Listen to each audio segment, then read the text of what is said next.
Just touch the button. Hello, I am Mr. Bowles. I'm the Just touch the choir button. slash Any band button. director Turn assistant. on. Yeah, we'll go with that. I've been having the pleasure to be able to work with all of your kids here in 6th grade, 7th period. I had my choir concert last night, running on fumes. So, it's been such a joy to work with your kids. I've been pushing them really hard. We've been working on not only being as professional as possible as we can right now, looking at them all in rest position, I love it. And we've been working really good on providing dynamics, getting more phrasing, making each section louder and more balanced, and doing just a fantastic job lately. It's been so much fun to be teaching these kids. It's been so much fun to improve my skills as a band director under the direction of Mr. Sorstrom as well. And it's, like I said, I just not had so much fun ever teaching band, which I've taught before in Forest Grove. So I was really, really stoked to get this opportunity at the beginning of the year. And as you can tell, I've improved my skills enough to take over.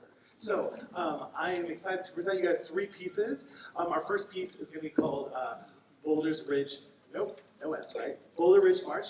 And we've got this piece humming quite along. You'll be hearing some lovely march bumps from our lower brass section. You're going to hear some lovely melodies coming from our saxophones and from our clarinets and our flutes throughout this whole piece.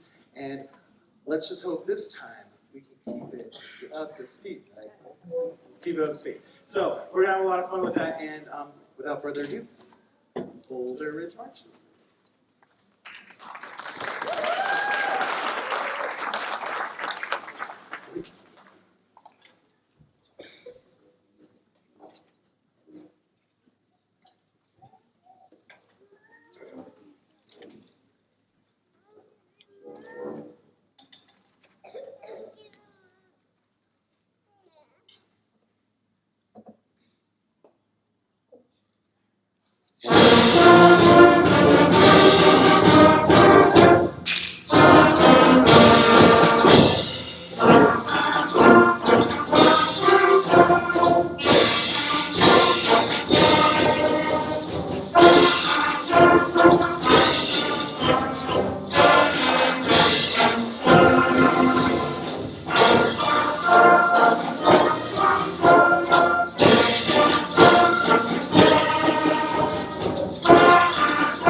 Our next piece is about some caves down in South Africa.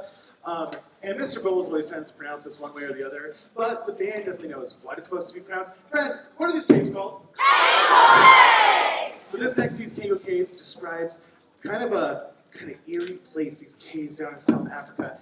And it's lent ourselves, especially for the clarinets and the flutes, to work on some beautiful phrasing within our music. They've worked really hard at crescendos and decrescendos and really make it sound very well together. And I'm so excited to present this for you. It's one of my favorite pieces.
Now you're going to see some percussion moving around a little bit back there. So pulling out some interesting instruments for this next piece. Our next piece is called Mechanical Monsters. And you're going to hear a machine come to life within the band. You're going to hear You're going to hear the hissing of the steam. You're going to hear the crank of gears rolling. You're going to hear the beginning of this monster move throughout the whole band here. And you're going to be hearing the workers working on it constantly with this tung, tung, tung, tung, tung, tung, tung, tung. And Hava, would you be willing to play what that sounds like in this piece for us? Would you be willing? I put her on the spot. She was not going to do that. Yeah, do it. Show us. You'll be hearing the hammers pounding away on this monster. So without any further ado, this is Mr. Bull's favorite piece that I would call a banger. This is absolutely my favorite one out of all the music we've done so far. So, Mechanical Monsters.